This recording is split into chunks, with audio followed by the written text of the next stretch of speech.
So I did a performance with Nick Atkins, and we basically spent the day in the gallery workshopping ideas around masculinity and like masculine movement and the man's body.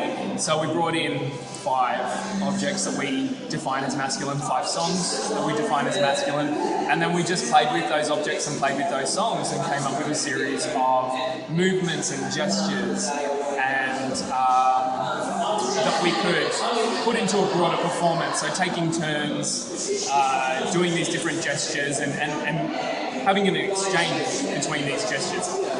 And the thing that bound it together was chewing gum.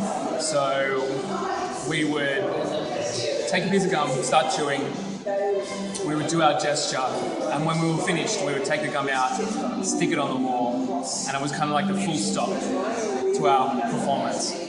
So one of the other things that we were investigating was taking up space. So I was looking at how Australian men and Australian masculinity is kind of the act of taking up space.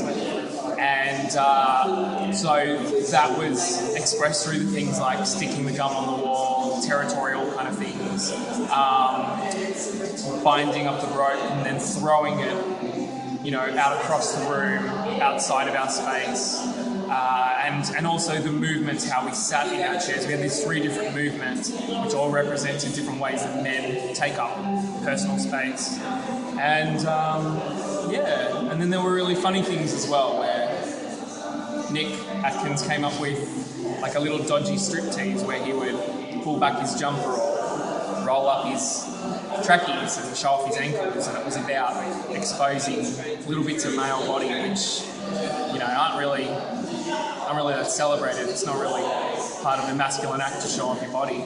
So it was kind of making fun of it as well. A little bit of fun, a little bit of seriousness, and yeah.